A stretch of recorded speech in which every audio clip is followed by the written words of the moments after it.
नमस्कार। मैं डॉक्टर राजकुमारी शर्मा आज आपके समक्ष एईसी की ग पाठ सोशल मीडिया और ब्लॉग लेखन की इकाई का दूसरा भाग लेकर उपस्थित हुई, जिसमें मैंने पहली इकाई में सोशल मीडिया क्या है और इसमें किस प्रकार से व्यक्ति अपनी चर्चा परिचर्चा का जो रूप है स्वरूप है वह रखते हुए दिखाई देता है। आज मैं इसके दूसरे भाग सोशल मीडिया और ब्लॉग लेखन से किस प्रकार से व्यक्ति इन एप्स के द्वारा जुड़ा हुआ दिखाई देता है उसका संक्षिप्त में परिचय देते हुए इस इकाई को आगे बढ़ाती हूँ। इसमें दिखाया है बेटा कि किस तरह से सोशल मीडिया के प्रकार सोशल मीडिया के प्रकार जैसे कि हम देखते हैं कि अनगिनत प्रकार का यहाँ पर जिक्र किया गया है। इसमें पहला है सोशल मीडिया में जो पहला प्रकार है वह है विकिपीडिया। विकिपीडिया से आज हम सभी परिचित हैं, जिसमें हम व्यक्ति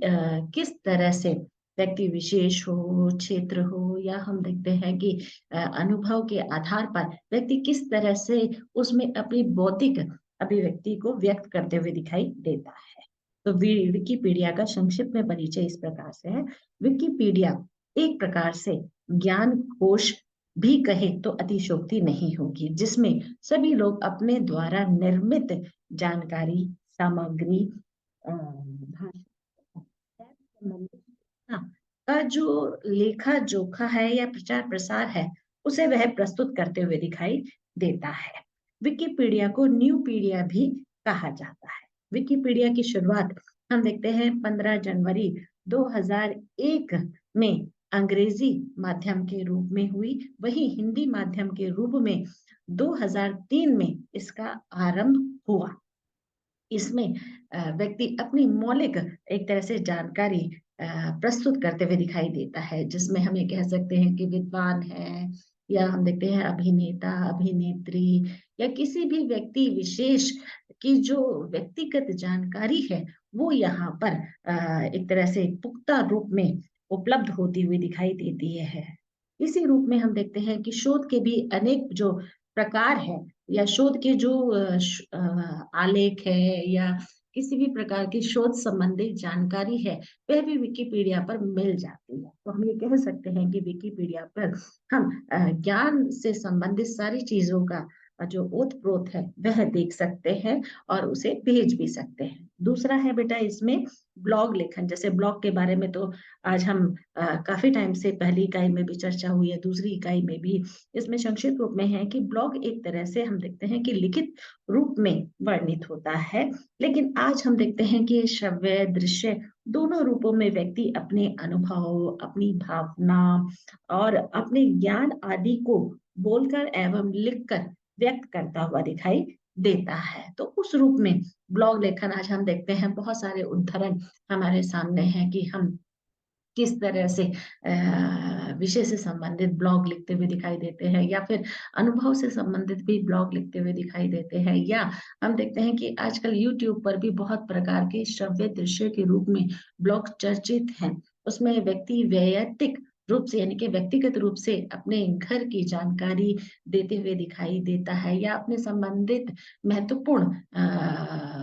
दैनिक दिनचर्या में या साप्ताहिक रूप में अपनी अभिव्यक्ति को व्यक्त करते हुए दिखाई देता है। सोशल नेटवर्किंग साइट्स, इससे यह तात्पर्य ये एक प्रकार का प्लेटफॉर्म है जिसमें व्यक्ति अपनी बात अपनी इच्छा और विषय को रख जन समूह के समक्ष प्रस्तुत करते हुए दिखाई देता है। तो इस रूप में हम ये कह सकते हैं कि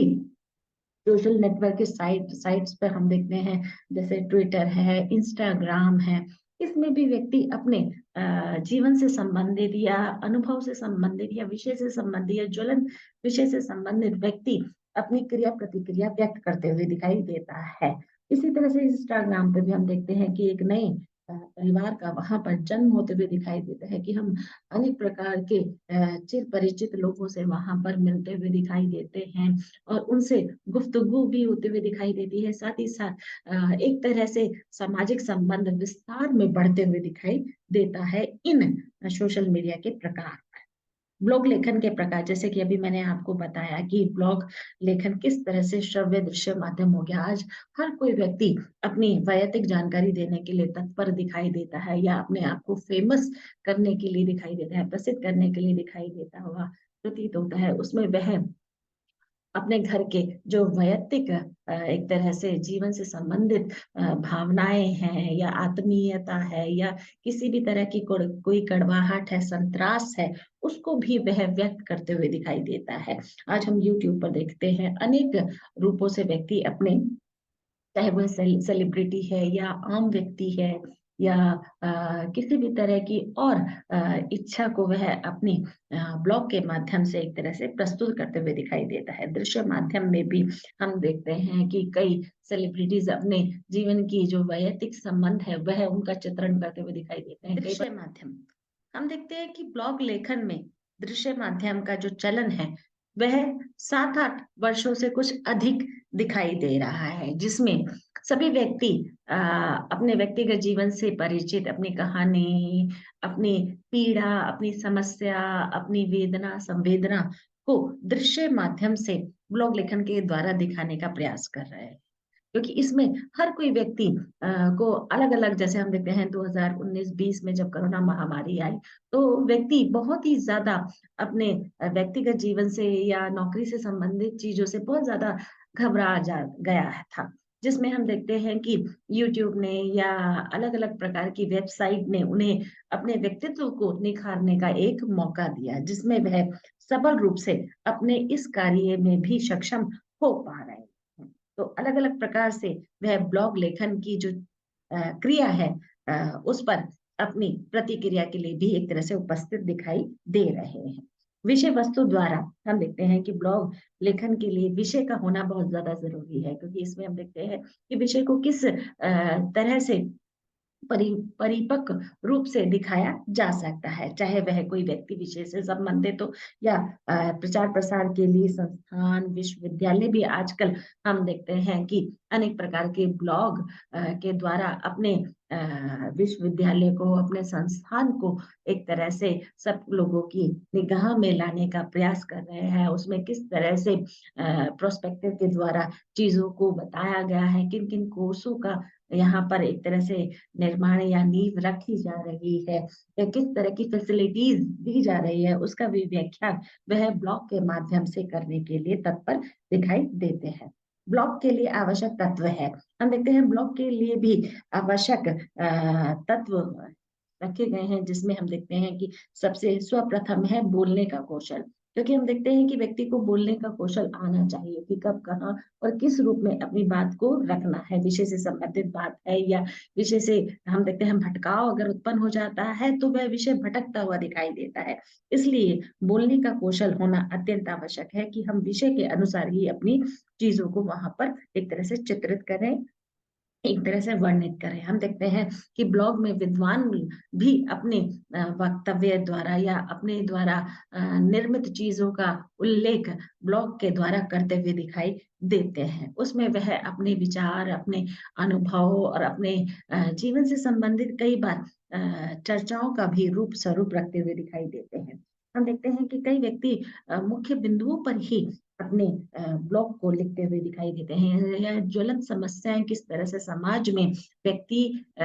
विशेष को एक तरह से खोखला करती चली जा रही है, उनके प्रति भी संवेदनात्मक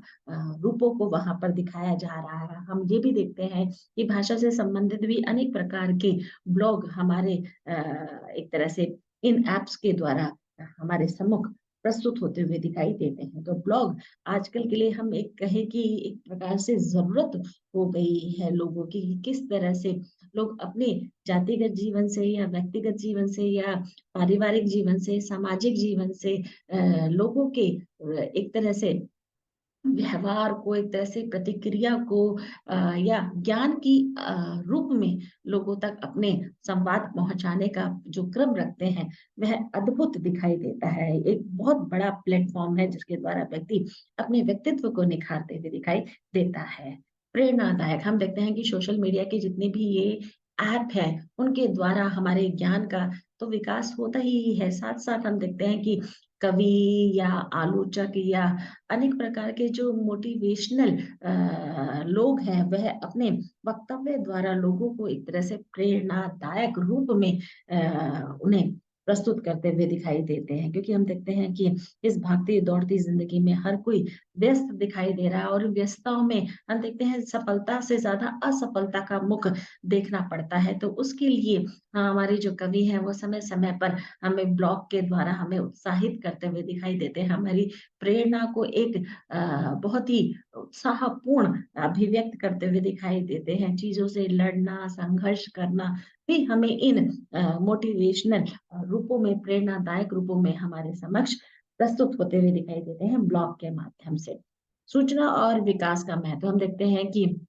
जितने भी चाहे फ़ेसबुक है, विकिपीडिया है, ब्लॉग लेखन है, सोशल नेटवर्किंग साइट्स है, ट्विटर है, इंस्टाग्राम है, जहाँ पर हमें पारिवारिक, सामाजिक जीवन से संबंधित हमारे ज्ञान का विकास तो होता ही है, साथ ही साथ हम देखते हैं ज्ञानात्मक रूप में भी हमें अनेक लोगों के जो अनुभव प्राप्त होते हुए दिखाई देते हैं, उससे हमें सूचना तो मिलती है, साथ ही साथ हमारे ज्ञान का भी विकास होते हुए दिखाई देता है।